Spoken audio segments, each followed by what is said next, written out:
It's been 20 years since an Italian driver has taken a win in Formula One. But this drought has come to a close.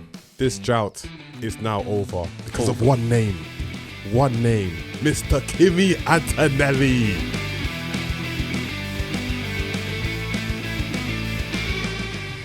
The Chinese Grand Prix. And it's somewhat delivered, didn't it, Akeem? You know what? I think it delivered really well. I think I can't, as much as I want to give a lot of things on this regulation, I want to just, cuss it off. But let's focus on the positives. Yes, the positives. I have to say, there were some good battles out there. And what I really love, I love the Ferraris, how they kind of put it to the Mercedes on the first opening laps. But also the Ferraris battling the Ferraris, which was entertaining.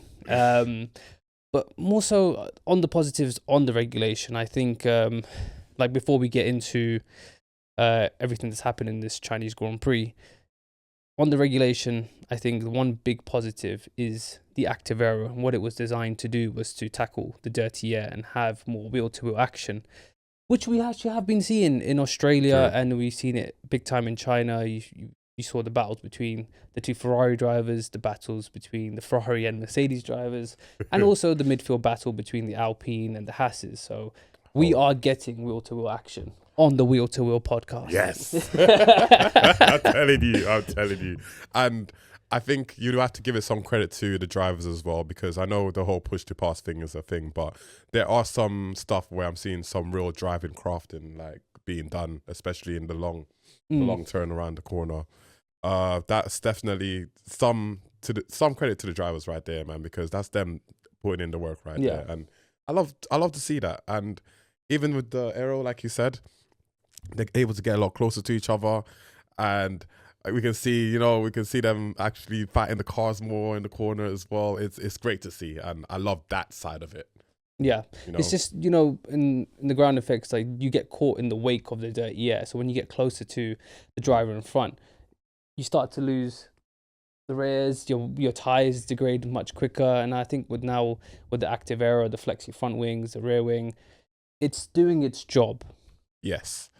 And there are some curveballs, right? Because from what we're used to during a lap, the age of the tires does play a part in it. But for some reason, on 20 old hards, all of a sudden you're seeing guys just put in purple sectors. You know what I'm saying? Well, I mean, I heard on commentary that obviously the hard compounds are 1 or 2 steps harder than last year. So they actually have improved the hard compounds. But you can see that the soft and mediums are not as effective as the hard so far, yeah. And even now, it's just sometimes you don't even know when you're going to see another driver just come out of the blue and just all of a sudden go for a move, So you never know. Maybe in Japan we might see something different in terms of tire compounds. But let's get into it. I think there's only one place to start, and that is Kimi Antonelli, youngest pole sitter in Formula One history. When I saw the record was Sebastian Vettel at 21 years old, and the rookies that we have are so young. They came in as 18-year-olds. Obviously, we've got Arvid Lindblad as well now. They're getting younger and younger. So when I look at that record, I was thinking, it's going to go. It's 100% going to go this year, especially with the way Mercedes have built a rocket ship. And Kimi, being a Mercedes driver, it just felt like, it's going to go. Yeah, it's just only a matter of when. I think I had over a year to do it. Yeah. To be fair, But I love the fact that he was able to do it round 2. So it's actually giving the championship a little bit more spice, because Kimi's more and surely he's actually becoming more comfortable with what I'm seeing now. Yeah, and he needed a win, because it's a step he needs to take to kind of become a more rounded driver, to have that experience to lead a Grand Prix mostly every lap. He took back the spot after lap 2, 3? Yeah, and then he kind of just coasted home, really, didn't he? I mean, he did have that one lock-up at the end, but I mean, that comes with experience. Obviously, you had Bono on the radio just saying, you've got I can't remember how many laps he had left, but he had X amount of laps left, just bring it on home. It's just he's got a great race engineer, experienced one, just to calm him down, be like, hey, you got 8 seconds on Russell, just chill. You don't need to push. Just bring it home. Yeah. That's all you have to do. Just But, bring it but home. that's a learning lesson now. Like, do you know what I mean? Like, that's experience gained, and he's only going to get better as the season progresses. Bless him, man. When I saw him crying, Yeah, I was know. like, oh, I felt it too, Yeah. man. You know what I'm saying? Like, I think Kimi has good longevity here. I believe all he needs to do, just keep holding in, locking in, and he can. I think he can give Russell a good competition. Yeah, he will, and I'm sure he will. Like, there's going to be specific tracks that it's going to, suit Kimi over George over the course of a season. And we're just at the beginning of the season. Still got a lot of races to go. George, while we're still on the topic of Mercedes, George obviously had the engine reliability issues in qualifying, which didn't really seem to hinder him too much when you think about it at the end. I mean, could he have got pole if he had the whole Q3 run? Yeah, I think so. Yeah, they had a saying on the meme, George, you're in customer. Yeah. You're in customer team mode. Customer team mode. And you know what? That's probably legit though, isn't it? I'm convinced that Mercedes are still sandbagging. They are running a different engine mode. They've got different engine modes for qualifying, which I think they run a higher engine mode in qualifying. Lewis actually let the car out of the bag. Yeah, because obviously Lewis has got the experience. He knows. Yeah. He knows, firsthand of engine regulation, being a Mercedes driver. And he just knows because he was one to go through different engine modes. And I think it was facts that they were running a different engine mode even during the 2014 regulation. Oh, yeah, definitely. But I just know that when I think the teams catch on, hopefully they develop a lot. Just turn it up in a little April. bit.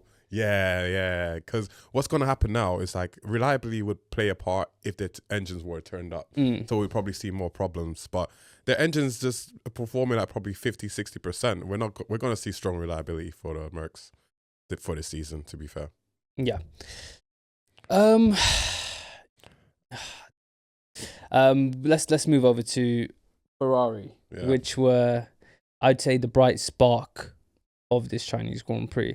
We saw them challenging the Mercedes at some point, then we saw the inter-team battle between Charles and Lewis, which was the highlight for the race, I think, for me. It really was, because I've noticed that, like, Charles and Lewis, I like the way they race each other in terms of, like, I'm even comparing this to George and Lewis.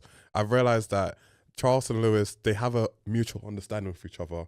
I think they like to race each other hard and they do enjoy it. And props to like Ferrari for actually allowing this to happen, because you say they like it. I mean, I remember the radio in the sprint race. Charles was really annoyed with Lewis, I think, going around turn 1 and 2.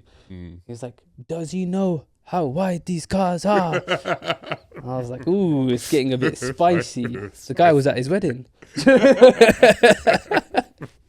No, but yeah, I love that about Ferrari. But if I was a Ferrari fan, I'd be looking at it as like, guys, relax. You're bringing in the other guy behind you. Like they could have easily been a bit more strategic. Would that have kept George behind for the whole race? Maybe not. Probably not. I don't think so, to be fair. It could make life a lot harder for the Mercedes drivers. Why not? I think you should look at it that way. But as fans, we want to see them fight. Yeah. And you got two, amazing drivers. No papaya rules. You know what I'm saying? No papaya rules, yeah. That's brilliant, mate. Speaking of papaya. A double DNS for McLaren. Mate. Well, not another. Well, yeah.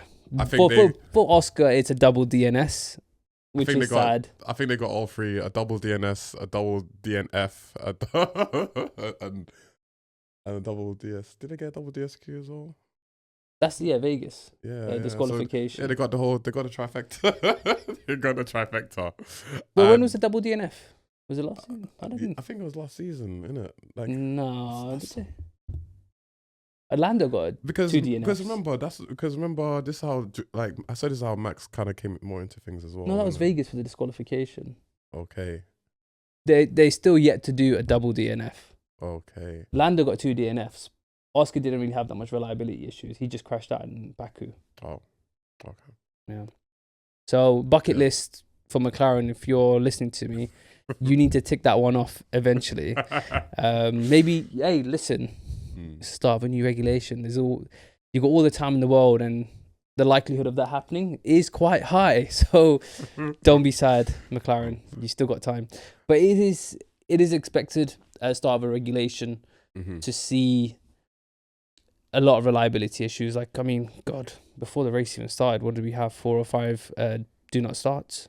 Yeah, it's kind of looking bad. Like, to the point where, like, I don't think all the cars even crossed the line, innit? Like, there was +1 laps. It's just, it's not nice to see, but at the same time, it's expected. Yeah. Like, I looked back at the season opener for 2014 at the last engine regulation, and yeah, there was like 7 something like DNFs. So it's expected. They just have to iron out these gremlins, you know. Like, and it will come good. Like, I'm convinced. Obviously, the teams are still gathering all the data. They're still looking to make improvements in the course of the year. Still understand these regulations, and it will eventually come good. I think next year, obviously, we're going to see less of that. Yeah. But am I a fan of these regulations still? No, there are some things I like about it. Obviously, we mentioned earlier that the wheel-to-wheel racing is much better. Due to the active aero. It's just these engines, when I don't think electric should be part of the formula in Formula One, and that's my biggest negative point. It's like, why do we go with a 50-50 ratio? It's stupid, and we're getting a lot of problems. True. And we're not seeing the drivers be able to push, and qualifying has taken a massive hit. I love watching qualifying, and now that sort of joy and excitement has left me. Like, I don't even mind missing a qualification now, where it's like, I know what's going to happen in qualification. I think, yeah, but I think there's one saving grace. There might be, like with Suzuka, I believe it's going to be less energy deprived. There's going to be a lot more zones where they can charge with these corners. Yeah, I know. So I want to see how this goes, yeah, and I'm going to give my clear verdict on it after that. Yeah, but you're kind of basing the argument off of being track specific. It should be over a course of the season that they should be able to push. Like, yeah, you're right. There are going to be tracks where the battery's not going to matter too much. But what about like the 70% of the other tracks? It's like, they need to sort of reevaluate it. Obviously, they made the bed. They're going to have to do it for this course of the season. So I'm going to shut up and just go on the ride now. But there's hope. There's hope in the sense that, you know what? All you guys have to do, just get rid of the electrical component. No, but that's the thing, though, Kim. Yeah, you're right. That is the solution. Yeah. But do you believe in the FIA actually doing that? Well, you know, it's just weird to me. It boggles my mind, yeah, to think there's someone in the office right now thinking, how can I make this sport better? Like, he's really thinking, like, how can I make this better? And you have it right there in front of you. Like, but they've been talking about V10s for like God knows how long. I think since V10s have left Formula One, they've just always been talking about bring it back. But they're like, oh, maybe. Yeah, maybe. But hang on, what about electric? It's like, they know it sucks though. It's like the fans, you see all over socials. We want V10s. We want F1 to be F1 again. Yeah. But they sort of read it as like, no, I think I know what you want. Exactly. Even though you're telling me what you want, but I think I know better than what you want. And that's the most frustrating thing about the FIA and these new regulations. Because they're just not listening. Because they got the cars are good in terms of the active aeros. I believe they're smaller, which is actually better for the racing. They've got almost like just missing one more ingredient. But just one more. If you get a V10, the cars do get smaller anyway. Oh, so you see, just makes it all better. Like, that's the trifecta. Like, you guys nearly have it. Like, all you guys have to do is just get rid of that one little thing, and I can promise you. I know they are a step closer to bringing back V10s. Because about the whole reusable fuels, sustainable fuels, all of that. It's good. If you can do it, just please work hard to bring it back, because that's when we'll get our sport back. Yeah, because I think the electric thing, I get why they're saying the whole electric thing, right? But it's not there yet. It's not on that level. Probably sometime in later down in the years when this whole recharge thing is not going to be an issue and it's a lot better and more efficient, then you can bring it in. There's a debate there, but right now, as it stands, no. Okay, let's move on from regulations. I feel like we can talk about it all the time, and it will be. The thing is, it will be a topic almost every race weekend. We'll be talking something new. It's expected. Let's get over to a very somber news about Red Bull, Max Verstappen, the struggles that they're going through right now. It was a DNF for Max Verstappen, reliability issues. I think I read somewhere it wasn't actually engine. I think it was some sort of hydraulic, maybe. I can't remember. But again, it is a DNF. Yeah. More problems for Red Bull. It's crazy. The drivability has been bad for Max, and I don't know if people have seen the onboard. When he goes through turn 1 and 2, he just loses it. Just a snap. It's not a nice car to drive. He's having his own W13 year right now, to be honest with you. I was really It looks worse than the W13 to be. At least they got a podium and stuff. It's worse. There's still hope. We're 2 races in. There's still hope. Yeah, I mean, you can trust Red Bull to sort of turn it around. But my main concern, and I think they need to really look into this, is now was it now 2.5 years that they are sort of playing catch up. They go into a season being on the back foot, and they're having to rely on Max sort of maximizing his results to kind of keep him in touching distance of the championship leader, rely on the team's great problem solving skills to make those upgrades to close the gap. But then that's what kind of lost Max's 5th championship last year, because you left it a bit too late. True. You can't just keep relying on okay, don't worry, we've still got 23 races left to go to kind of catch up. But every race is so crucial towards the championship. I know, and we just lost 2 tracks, so it's even worse now, to be honest, for them. I mean, when I see a lot of comments on social media about, wash. It was a wash or wash. I can't remember. Yeah. I don't know. I'll get my girlfriend. She's French. She'll probably know how to pronounce it. We're probably butchering it. Yeah. But Pierre, not Gasly, but Pierre, there's obviously people gunning for him at the moment. He's not made a car from the get-go that understands the regulations or is just strong from the start to be competitive. It's a shame. You kind of have to look into that. Because imagine if New was still there. They would have been ahead. Yeah. I mean, we say that about Aston Martin's a different... Aston Martin's in the mud, but that's not the engine. Aston Martin's a different story for another day. But yeah, I mean, they need to look into that next year. Will they come good?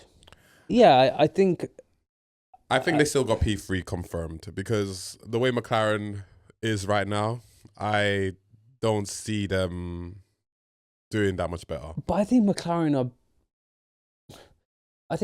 reliability issues is down to them trying to figure out the Merc engine. I think they're trying to find some sort of way to get the same results as Mercedes are doing, which is why they have reliability issues. Mercedes, obviously, it's their engine. They know what they're doing. Facts. And Alpine, I don't think they care. They're just kind of seeing it as this is so much better than what we had last year. Let's just keep it on they don't mind, innit? Colin Pinto don't mind, innit? I think McLaren could actually just be finishing consistently 4th, 5th, 6th, if they weren't obviously trying to find that. But they have to, And I actually do respect them for at least trying. This isn't confirmed or factual that this is what they're doing, but this is what I believe. Yeah. That they are doing, and rightfully so. They have to master the engine the way Mercedes has mastered it. B1. But can the student become the master? They have been the ground effects, but this is a new regulation. But I mean, you have to remember, this is Mercedes that's lost 2 championships to McLaren. This is embarrassing for them. So this is their time to say, "Yo, we're back on top now." Because let's be real, innit? McLaren has been making Mercedes look bad for a number of years now, innit? So I think Mercedes were doing that to themselves. I don't think McLaren had anything to do with that. They just didn't grasp the ground effects regulations as well as the other teams. Let's go over to some of the other teams and another entertaining midfield fight. Alpine and Haas. Could we have a new rivalry of teams on our hands? I know. I think this is going to be... We had a bet in it as well. We had a bet with Audi versus Cadillac. And to be honest, that bet's dead and gone. I'll be real with you. Well, you're going to start a new one? I think there should be a better one, innit? Like I think Haas right now and Alpine, that one's looking very interesting because we've got Behrman putting in some good spots right now. Oh, look at you! You look interested, innit? No, just looking at you, running away, carrying away, trying to save your money. Kind of like it's not there. They're not it. They're not it right now. And respects to them, innit? Who do you want if we were to do an Alpine Haas? Oh. I will go Haas, innit? 'Cause Ollie Behrman, I have a lot of faith in him right now, to be fair. He's been doing some good moves. Ocon, yeah, I mean, even though Colapinto had a good race, I just don't rate him like that, innit? So I don't really want to go Alpine, innit? Because at least you got like you got some experience like Ocon, and then you have the young, hungry bull in Behrman, who seems to be just killing it since end of last season, carrying over in the first 2 races here. No, I ain't taking that because I just don't want to.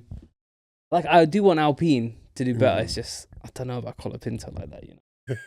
He's my only doubt, innit? He's my only doubt. He's a bit of a wild card, to be fair. I mean, but I will take it, but I'll keep it on the lower side. 20 on top of our. Oh, 20. 20 on top of our other bet. Oh. It's a small one because I ain't broke. That bet's dead and gone, man. It's kind of I think it's just all right. With the last bet and this bet, it's kind of equalized now. Oh, so you ready to concede that one? That one's done, man. That one's over. All right, fine. We can but I still want to keep it low. Let's do £25. 25, yeah. Okay. I'll go Alpine. I'll let you have Haas. Yeah. Yeah. Okay. Yeah. All right. Cool. Okay. Yeah, let's round up the video. Actually, before we go, Akeem, you might have to do it because I'm holding the microphone. Yeah. We are started to do our predictions, and we got this little poster. Probably can't really make out too well, but it has every track. Akeem, they can't see me, bro. Yeah. But it has every track, and then we write our predictions with the initials. For the Chinese Grand Prix, I won. So I went with the Kimi Antonelli win, with George Russell second. Akeem got 3rd place correct with Lewis Hamilton. Yep. So I've got 2 points and Akeem's got 1 point after. It could have been over. It could have been either way, innit? It just basically. It could have, but it wasn't. So, but we have already made our Japanese Grand Prix predictions. Akeem, let's start with 3rd place. Akeem, what did you go with? So, with 3rd place, I went with George Russell. And with you? I also went George Russell. No, you didn't. You went Kimi Antonelli, dude. You're red. Oh, yeah. Bringing it. Oh, yeah, it was Kimi. You and Kimi, oh, yeah, 3rd. Kimi, Which still, it could be either or, you know what I mean? Yeah, to be fair, it's one of the Mercedes driver, innit? So, Akeem went Kimi Antonelli 3rd. I went George Russell 3rd. Who'd you go for 2nd? Well, P2 is what I really cared about, innit? So P2, I think it's going to be Charles. Okay. I went for Lewis Hamilton. Yes. For 2nd. And you can guess who I have first, innit? Only one man. 7-time world champion Lewis Hamilton. And I went for Charles Leclerc for 1st place. We both went for Ferrari for Japan. For obvious reasons, it's less dominant for Mercedes to dominate on with the straights. Yeah. More of a technical track. So we're going to see a bit more battery harvesting through, pretty much all the sectors, to be fair. So good deployments. However, it's like, I believe this is like Ferraris to really win. This is their kind of track to be better cornering speeds for Ferrari. Facts. Which is going to be good. I think Japan could be our most entertaining Grand Prix so far. Obviously, we've seen Max dominate at Suzuka for the past 5 races now. I think he holds the record at Suzuka with most wins. But we're pretty much confirmed that Max won't be competing in Suzuka. Sadly, he won't be there. But yeah, it's going to be a good one. I think it will be the most entertaining one because usually in the ground effects, Suzuka has been kind of dead because of the dirty air. And probably the car's being smaller. I don't know if it'll make much of a difference. It's not that much smaller. But yeah. We should see some good overtakes as well. Yeah, I think we're in for a much better Japanese Grand Prix than previous years. Yeah. And then, I think so. But Definitely. on Lewis Hamilton quickly, even though we did speak about the Ferrari drivers, but we didn't give him this flowers. It's his first podium as a Ferrari driver, finishing third place. You must be happy. I just wanted him to put one on the board. He just had to put one on the board just so they confidence. for his confidence and to shut them other haters up in it. So I'm happy he done it now. It's funny, him and Kimi both have their first. And now Quite poetic. You had all three Mercedes drivers. I think it was nice when, Toto had that moment, right, where he was just like, all three of my drivers, Yeah. It's like it's like two of his favorite sons and then George Russell. His stepson.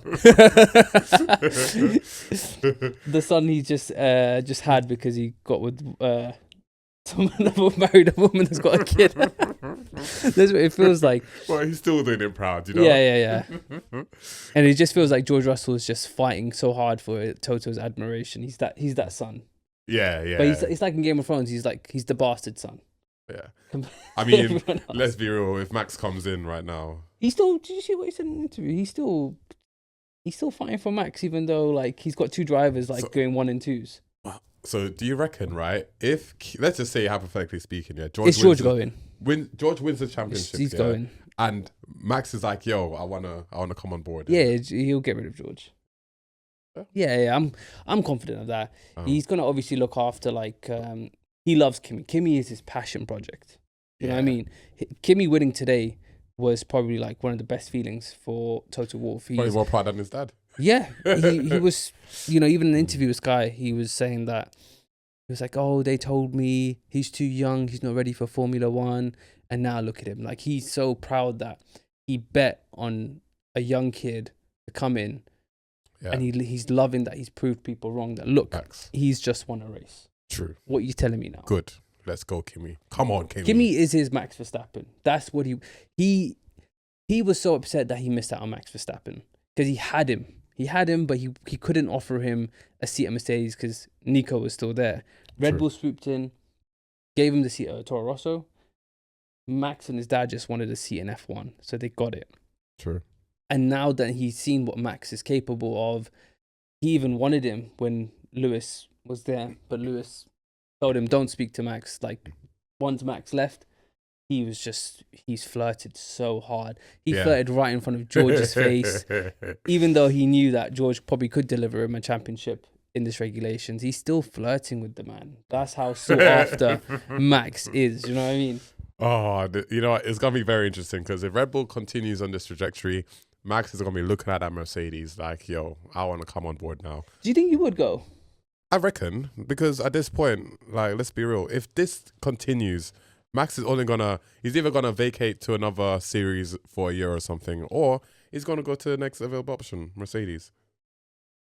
It'd be interesting. Like, yeah, of course, there's obviously a high possibility he could go. I just listening to his words about this whole promise he made to Dietrich, who was this head of Red Bull.